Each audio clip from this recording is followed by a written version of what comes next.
قال الله تعالى في القرآن العليم والفرقان المجيد فأعوذ بالله من الشيطان الرجيم بسم الله الرحمن الرحيم إن الله وملائكته يصلون على النبي يا أيها الذين آمنوا صلوا عليه وسلموا تسليما اللهم صل على سيدنا ونبينا مولانا محمد وعلى آل سيدنا محمد وبارك وسلم عليه وقال نبينا صلى الله عليه وسلم من قال لا إله إلا الله دخل الجنة كما قال عليه الصلاة والسلام. அல்லாஹ்வின் நல்லடியார்களே, நம்மளையெல்லாம் அண்ணல் பெருமானார் ஸல்லல்லாஹு அலைஹி வஸல்லம் அன்னவர்களுடைய உம்மத்திலே சங்கமித்து நம்மளையெல்லாம் ஒரு புனிதமான மஜ்லிஸிலே அல்லாஹ் நாடி இருக்கின்றான். அந்த வாய்ப்பையும் அல்லாஹ் கொடுத்திருக்கின்றான். அல்ஹம்துலில்லாஹ் சும்மா அல்ஹம்துலில்லாஹ். கண்ணியமான பெருமக்களே, சமுதாயத்தில் நாம் எல்லோரும் ஒவ்வொரு விதமான தேவைகளை நோக்கி ஓடோடி கொண்டிருக்கின்றோம். ஒருவருக்கு பொருளாதாரம் என்றால் வாழ்க்கையில் ஒருவருக்கு கவலை, ஒருவருக்கு நோய், இப்படி ஒவ்வொருவரும் ஒவ்வொரு நோக்கத்தோடு வேகமாக ஓடிக்கொண்டே இருக்கின்றோம். அந்த ஓட்டங்கள் சரியான ஓட்டமா? அந்த ஓட்டங்கள் வெற்றி பெறக்கூடிய ஓட்டமாக இருக்கிறதா? வாழ்நாள் முழுவதும் குடும்பத்தை பார்ப்பதற்காக, குடும்பத்திற்காக, வாழ்க்கையில் முன்னேறுவதற்காக ஓடி ஓடி ஓடி கடைசி நாம் அனுபவிக்காமல் மண்ணோடு மண்ணாகி விடுகின்றோம். கண்ணியமான பெருமக்களே, அப்படி இருக்கும் பொழுது நாம் ஓடக்கூடிய அந்த முறைகளை நாம் சரியான முறையில் கையாண்டு அல்லாஹ்விற்கு பிடித்தமான முறையில் எப்படி அமைத்து கொள்ள வேண்டும்? இப்பொழுது ஒரு மனிதருக்கு முக்கியமான ஒரு அம்சம் வாழ்க்கையில் ரிஸ்க், அதாவது உணவு மாத்திரமல்லாமல் பரக்கத் என்னும் எல்லா விதமான தேவைகளையும் நிவர்த்தி செய்யக்கூடிய எல்லா விதமான நலன்களையும் எப்படி பெற வேண்டும்? கண்ணியமான பெருமக்களே, அல்லாஹு தஆலா நமக்கு எல்லா விதமான சோர்ஸையும் கொடுத்து விட்டான். அதை நாம் நல்ல முறையிலே, இன்னும் பரக்கத்தான முறையிலே, அபிவிருத்தியான முறையில் எப்படி ஆக்கிக் கொள்ள வேண்டும்? இமாம் அவர்கள் வரலாற்றில் பதிவு செய்கின்றார்கள் 4 விதமான செய்திகளை. நல்லா கவனிக்க வேண்டும். 4 விதமான செய்திகளை. ஒரு மனிதனுக்கு ரிஸ்க் பெருக வேண்டும் என்றால், குடும்பத்தில் எல்லா விதமான பரக்கத் கிடைக்க வேண்டும் என்றால், குடும்பத்தில் நிம்மதியோடு, ஆஃபியத்தோடு, சிகத்தோடு நல்ல முறையில் வாழ வேண்டும் என்றால், சில விதமான சூசகமான முறையிலே வாழ்க்கையிலே பின்பற்றக்கூடிய 4 விதமான அமல்கள். அதில் முதல் விஷயம் கியாமுல் லைல், இரவு தொழுகை, தஹஜ்ஜுத் தொழுகை. நம்ம எல்லாரும் இன்றைக்கி சம்பாதிக்கிறோம், எல்லார்ட்டையும் வியாபாரம் இருக்குது, எல்லார்கிட்டையும் பொருளாதாரம் இருக்குது, ஆனால் பரக்கத் இருக்கா? சற்று சிந்தித்து பாருங்கள். நம்மள்ட்ட கை நிறைய பணம் இருக்குது, எல்லாருடைய இருக்கிறதுனால பேங்கில் டெபாசிட்டில் பணம் இருக்குது, வீட்டில் பொருளாதாரம் இருக்குது, எல்லாமே எல்லாட்டும் இருக்குது. ஆனால் நிம்மதியான முறையில் ஒரு கவலம் உணவு உண்ண முடியுதா? நிம்மதியான முறையில் உறங்க முடிகின்றதா? நிம்மதியான முறையிலே சந்தோஷமாக இணக்கமாக வாழ முடிகின்றதா? கண்ணியமான பெருமக்களே, சற்று சிந்தித்து பாருங்கள். அப்படியானால் ஒரு மனிதருக்கு என்ன தேவை? பரக்கத். சஹாபா பெருமக்களிடத்திலே அண்ணல் பெருமானார் ஸல்லல்லாஹு அலைஹி வஸல்லம் அவருடைய காலகட்டத்திலே 3 நாள் உண்ண உணவில்லாமல் இருந்திருக்கின்றார்கள். ஆனால் பரக்கத் இல்லாமல் இருந்தது கிடையாது, கவலையோடு இருந்தது கிடையாது, அவர்கள் நிம்மதி இல்லாமல் இருந்தது கிடையாது. உண்ண உணவு தான் இல்லை, அவரிடத்திலே பொருளாதாரம் இருந்தது கிடையாது, பெரிய லெவலில் ஒரு செல்வம் என்பது கிடையாது, பெரிய விதமான மாடி தோட்டங்களுடைய வீடு கிடையாது. ஆனால் அவருடைய உள்ளங்களிலே முழுமையான முறையில் ஈமான் இருந்தது, முழுமையான முறையில் யக்கீன் இருந்தது. இல்லாத எப்பொழுதும் அல்லாஹ் அல்லாஹ் அல்லாஹ் என்று எப்பொழுதும் அல்லாஹ்வுடன் இருந்தார்கள். அதனால்தான் அல்லாஹ் லா தஹ்சன் இன்னல்லாஹ மானா, கவலைப்படாதீர்கள், உங்களுடன் நான் இருக்கின்றேன் என்பதாக அல்லாஹ் குர்ஆனிலே பறைசாற்றுகின்றான். கண்ணியமான பெருமக்களே, அப்புறம் பரக்கத்து கிடைப்பதற்கு 4 விதமான செய்திகள். முதலில் தஹஜ்ஜுடைய தொழுகை. யார் ஒருவர் தஹஜ்ஜுடைய தொழுகை கடைசி வரைக்கும் பின்பற்றி வருகின்றாரோ அவருடைய இல்லங்களில் எப்பொழுது அல்லாஹ் பரக்கத்தை குமிச்சுக்கிட்டே இருப்பான். இப்போ பாருங்கள், நிறைய ஊர்களில் இமாம் இருக்கக்கூடிய சம்பளத்தை பாருங்கள், ஒரு குறைவான ஊதியம்தான், ஆனால் நிறைவாக இருப்பாங்க. அவங்களுக்கு பார்த்தீங்கன்னா வட்டி இருக்காது, வட்டியுடைய அந்த அமைப்பே அவங்கள்ட்ட இருக்காது, தேவை கடன் வாங்கியிருப்பாங்க. ஆனால் நிறைய உலமாக்களுடைய விஷயங்களை பார்ப்போமே, ஆனால் வட்டி என்பது இருக்காது. ஆனால் கவலைப்பட மாட்டாங்க, நிம்மதியாக இருப்பாங்க. அவங்களுக்கு கொடுக்கக்கூடிய ஊதியம் குறைவுதான், ஆனால் வாழ்க்கை நிம்மதியாக கழிகின்றது. அவரிடத்தில் பேருக்கு முஹத்தாஜ், அதாவது தேவையுடையவராக ஆக வேண்டிய அவசியம் கிடையாது. அல்லாஹ்வோடு இணக்கமாக இருக்கின்றார்கள், அல்லாஹ்வோடு தொழுகின்றார்கள், அல்லாஹ்வுடைய விஷயங்களை கரெக்டாக இருக்கின்றார்கள், குறைவான ஊதியமாக இருந்தாலும் நிம்மதியான மன நிறைவோடு வாழுகின்றார்கள். இதுதான் அல்லாஹ் கொடுக்கக்கூடிய பரக்கத்தான விஷயம். அப்போ கண்ணியமான பெருமக்களே, அப்போ நம்ம எல்லாரும் என்ன செய்யணும்? வீட்டில் பரக்கத்து வேணுமா, நிம்மதியான முறையில் ஆஃபியத்தோடு சிகத்தோடு இருக்கணுமா, என்ன செய்யணும்? தஹஜ்ஜுடைய தொழுகை நிறைவேற்ற வேண்டும். அது குறைந்தது ஆரம்பத்திலிருந்து பெருமானா ஸல்லல்லாஹு அலைஹி வஸல்லம் அவர்கள் 8 ரக்காயத் தொழுவாங்க, அடுத்து 6 ரக்காயத்து, 4 ரக்காயத்து, இப்படி என்ன செய்வாங்க? அவங்களுக்கு வாய்ப்புகள் அமையும் பொழுது தொழுகையை அதிகமாக நீட்டிக்கொள்வார்கள். ஆனால் நம்மளால் நீட்டிக்கொள்ள முடியவில்லை என்றாலும் பரவாயில்லை, குறைவாக தொழுது விடுங்கள். அப்படியாவது தொழுது விடுங்கள்.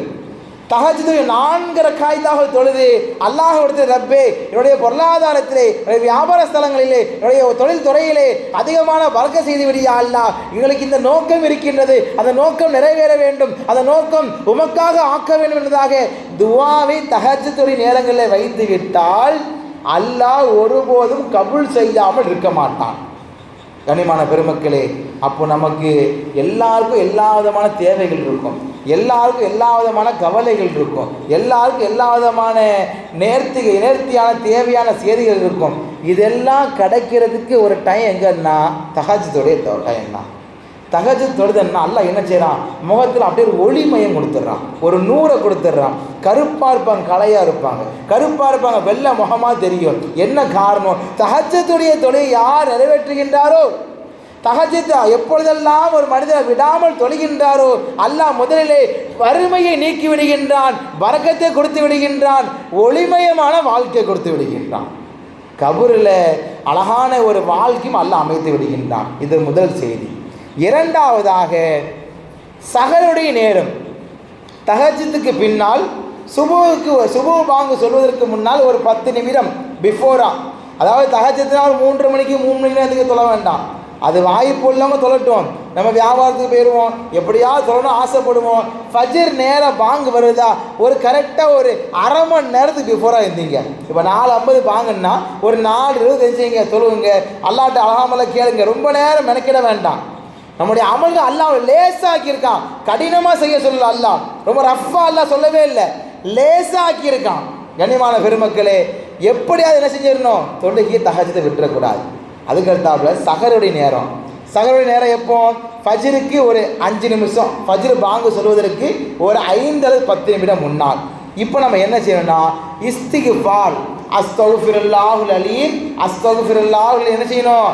தஹஜ்ஜுத் முடிந்த பின்பு சஹருடைய நேரங்களில் ஃபஜ்ருக்கு முன்னால் என்ன செய்யணும்? அதிகமாக என்ன செய்யணும்? அல்லாஹ் கிட்ட இஸ்திக்ஃபார் ஓதிக்கிட்டே இருக்கணும், அஸ்தக்ஃபிருல்லாஹ் ஓதிக்கிட்டே இருக்கணும். அப்படி ஓத அல்லாஹ் என்ன செஞ்சானா வறுமையை இல்லாமலே ஆக்கிடுறானா. வறுமைனா நம்ம பட்டினியாக கிடக்கிறது அது வறுமை கிடையாது, இருந்தும் இல்லாமல் இருப்பது. இருக்கும் ஆனால் நிறைவு இருக்காது, இருக்கும் ஆனால் நம்மளால் தேவைகளை பரிபூர்ணமாக்க முடியாது. இப்படி ஒரு சூழ்நிலை இருக்கக்கூடிய காலம் நம்ம என்ன செய்யணும்னா அதிகமான முறையில் என்ன செய்யணும்? அஸ்தக்ஃபிருல்லாஹுல் அலீம், அஸ்தக்ஃபிருல்லாஹ் என்ன செய்யணும்? ஓதிக்கிட்டே இருக்கணும். நம்ம அடிக்கடி வளமையாக பயானா சொல்கிறது உண்டு தான். இஸ்திக்ஃபார் ஓதுனா இன்னும் நன்மைகள் கிடைக்கும் பொழுது அது 3 சில இமாம் பெருமக்கள் சொல்லுவாங்க. ஒன்று என்னன்னா, தூரத்தில் ஒரு உதவி இருக்குது, கிடைக்கவே மாட்டுக்கு, கிடச்சிரும். ரொம்ப நாள் ஒரு இடம் போகாமலே இருக்குது, விற்க முடியாமல் கஷ்டப்பட்டு இருக்கோம், இஸ்திக்ஃபார் ஓதிக்கிட்டே இருங்க, சீக்கிரமாக வித்துடலாம். குழந்தை பாக்கியம் இல்லை, இஸ்திக்ஃபார் ஓதுங்க. மணமகன் கிடைக்கல, மணமகளுக்கு கிடைக்கல, இஸ்திக்ஃபார் ஓதுங்க, கிடைச்சிடும். ஏன்னா அல்லாஹ் அதில் அவ்வளோ பெரிய மகத்துவத்தை வச்சுருக்கான். ஏன்னா அஸ்தக்ஃபிருல்லாஹ் ஓத அல்லாஹ் என்ன செய்யறான்? பாவங்களில் மன்னிச்சிடுறான். பாவங்கள் இருக்கிறதுனால தான் நம்மளுக்கு தேவைகள் நிறைவேற மாட்டிருக்கு. அல்லாஹ் கொடுக்கத்தை யோசிக்கின்றான். அதே பாவம் இல்லாத அடியாக நாம் இருந்தால் கையேந்திய உடனே அல்லாஹ் என்ன செஞ்சிடறான்? கொடுத்துட்றான். அப்போ கண்ணியமான பெருமக்களே, அப்போ இஸ்திக்ஃபார் ஓதிட்டு அல்லாஹ் என்ன செய்வான்? பாவங்களை போக்குறான்.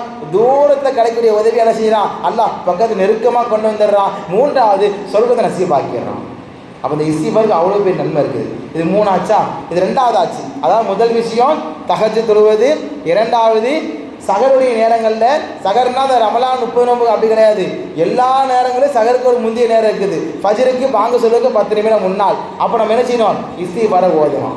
3வது என்ன செய்யணும்னா அதிகமாக தான தர்மமான காரியங்கள் செய்யணும், சதக்கா கொடுத்துக்கிட்டே இருக்கணும். அதாவது ஜக்காத்து வந்து எல்லாரும் கடமை வராது. ஜக்காத்து யாருக்கு இருக்குதோ அவங்க தான் ஜக்காத்து. 100% இருக்கா, அது 100% சொந்தமான நபர்களுக்கு மட்டும்தான் ஜக்காத் என்பது கடமை. ஆனால் சதக்கா என்பது அப்படி கிடையாது. எல்லாருமே சதக்கா கொடுக்கலாம். பெரியவங்களாகட்டும், சின்னவங்களாகட்டும், வருமானத்தில் அதிகமான உள்ளவங்களாகட்டும், குறைவான உள்ளாகட்டும், எல்லாரும் என்ன செய்யலாம். சதக்கா என்பது யாருக்கும் அது தடுக்கப்பட்டவே கிடையாது. எல்லாரும் என்ன செய்ய நல்ல முறையில் கொடுக்கலாம். அப்படி கொடுத்தீங்கன்னா அல்லாஹ் என்ன செய்யறான், பரக்கத்தை கொடுத்துக்கிட்டே இருக்கிறான். யாரெல்லாம் அல்லாஹ்காண்டி அள்ளி அள்ளி கொடுக்குறீங்களோ, மக்களுக்கு அள்ளி அள்ளி கொடுக்குறீங்களோ, என்ன செய்யணும், எந்த ஒரு காரியங்களுக்காக என்ன செய்யணும், முழுமையான முறையில் என்ன செய்யணும், சதக்காவுடைய காரியங்கள் ஈடுபாட்டோடு இருங்க. ₹1,00,000 கொடுத்தாலும் சரிதான், அல்லாஹ் என்ன செஞ்சிருவான், அதை விட பன்மடங்காக அல்லாஹ் கொடுத்துருவான். கண்ணியமான பெருமக்களே, அப்போ மூன்றாவது விஷயம் நம்ம என்ன செய்யணும், எல்லாரும் அதிகமாக தான தர்மமான காரியங்கள் செஞ்சிடணும். அப்படி செஞ்சு அல்லாஹ் என்ன செஞ்சிடறான், வீட்டில் தட்டுப்பாடு இன்றி ரிஸ்க் கிடச்சிக்கிட்டே இருக்கும். எப்போ பார்த்தாலும் அல்லாவோட கிருபையால என்ன செய்வோம், வீட்டில் ஒரு தேவைகள் இருக்கவே இருக்காது. தேவை இருந்தால் அல்லாஹ் என்ன செய்வான், அல்லாஹ் நிறைவேற்றி வைப்பான். இது மூன்றாவது. நான்காவது, நல்ல முறை என்ன செய்யணும், திலாவத்தில் குரானை ஒதுக்கிட்டே இருக்கணும். எப்பெல்லாம் வாய்ப்புகள் நேரம் கிடைக்குது என்ன செய்யணும், குரானை ஒரு முறையாக என்ன செய்யணும், திரும்பி பார்த்துக்கிட்டே இருக்கணும், ஓதிக்கிட்டே இருக்கணும். இந்த 4 விஷயங்கள் ஒரு இல்லங்கள் நடத்தே ஆனால் ஒரு வீட்டில் இந்த 4 விஷயமும் தினசரிக்கு செயல்பாட்டில் இருந்துச்சுன்னா அல்லாஹ்வுடைய மாபெரும் கிருபையினால் வாழ்க்கையில் என்ன செய்யாது, ரிஸ்க்கு தட்டுப்பாடு வரவே வராது. அது எவ்வளோ பெரிய போராகட்டும், எவ்வளோ பெரிய சூழ்நிலை ஆகட்டும், என்ன ஒரு காலம் நேர்த்தியாக இருந்தாலும் சரிதான், எந்த சூழ்நிலை அல்லாஹ் செய்ய மாட்டான், ரிஸ்கை தட்டுப்பாடு இல்லாமல் நமக்கு தருவான். கண்ணியமான பெருமக்களே, நம்ம எல்லோரும் துவா அதிகமாக கேட்க வேண்டும். ஏன்னா துவா வந்து நம்ம நினைக்கிறோம், அல்லாஹ் எனக்கு இதைத்தான் கேட்குறோம், பார்த்தேன்னா அது நிறைவேற மாட்டேங்க, நம்ம கவலைப்படுறோமே. துவாவில் 3 விஷயத்தை பெருமானா சார் சொல்கிறாங்க. என்னென்னா, முதல்ல ஒரு மனிதர் துவா கேட்குறாரா, ஒன்று கபூல் ஆகும். 2வது துவா கிடைக்கலையா, துவா கேட்குறாரு கபூல் ஆகலை, அப்போ என்ன ஆகுதுன்னா அவர்கிட்ட உள்ள ஒரு சோதனை நீங்குதுன்னு அர்த்தம். இல்லை 3வது ஒரு நபர் இருக்கார், துவா கேட்டுக்கிட்டே இருக்காரு, துவா கபூலே ஆக மாட்டேங்குது, அவருக்கு என்ன ஆகுன்னா மறுபடியும் அல்லாஹ் என்ன செய்வான், ஒரு சோனவதி நசிய பார்க்குறான். அப்புறம் துவா கேட்டால் யாருக்கும் வீணாகவே ஆகாது. ஒன்று துவா கேட்குறோமா, அல்லாஹ் இப்பவுமே கொடுத்துருவான். அப்படி கொடுக்க முடியல அல்லாஹ் என்ன செய்வான், ஏதாவது சோதனை வந்துச்சா சோதனை லேசாக்கிடுவான். அப்படி நடக்கலையா, 3வது காரியம், மறுமையில் எல்லாரும் மறுமையில் என்ன செய்வோம், சொர்க்கத்தின் நரகத்திற்கு ஓடும் பொழுது அல்லாஹ் கூப்பிட்டு கேட்பான், எப்பா நீ வாழ்நாளில் இத்தனை முறை துவா கேட்டுக்கொண்டே இருந்தாய், துவாவை நான் கபூல் செய்யாத காரணம் மறுமையில் உனக்கு சோனவதி நாடுவதற்காக என்பதாக அல்லாஹ் என்ன செய்வானா, அந்த கேட்ட துவாவிற்காக அல்லாஹ் என்ன செய்கின்றான், சோனவதி நசீபாக்கின்றான். கண்ணியமான பெருமக்களே, அப்போ நம்ம நல்லா கவனிக்க வேண்டும். இந்த 4 விஷயங்கள், முதலில் தஹஜ்ஜுடைய தொழுகை, 2வது சஹருடைய நேரங்களில் நல்ல முறையில் இஸ்திக்ஃபார் ஓதுவது, 3வது சதக்காவுடைய காரியங்கள், 4வது திலாவத்துல் குரானை ஓதிக்கொண்டே இருக்க வேண்டும். இந்த 4 விஷயம் செஞ்சு பாருங்க, இன்ஷா அல்லாஹ் வீட்டில் எந்த சூழ்நிலை அல்லாஹ் செய்ய மாட்டான், ரிஸ்கை நிப்பாட்டவே மாட்டான். செய்யலாமா இன்ஷா அல்லாஹ்? அப்படி நீங்கள் அமலை கரெக்டாக கண்டினியூ பண்ணுங்கள். கடைசி வரைக்கும் என்ன செய்யலாம், என்ன எவ்வளோ கவலைகள் தான் என்ன செய்யலாம், நிம்மதியாக வாழலாம். எத்தனை நாள் உணவு இல்லாமல் இருந்தாலும் சரி தான், அந்த கவலை அல்லாஹ் தரமாட்டான். லா தஹ்சன் இன்னல்லாஹ் மானா அலா இன்ன அவுலியா லா ஹவ்ஃபுன் அலைஹிம் வலா ஹும் யஹ்சனூன். கண்ணியமான பெருமக்களே, இந்த பாக்கியமெல்லாம் நமக்கு கிடைக்கின்றது. அல்லாஹ் என்ன செய்ய வேண்டும், நம்ம எல்லோரையும் கபூல் செய்வான்.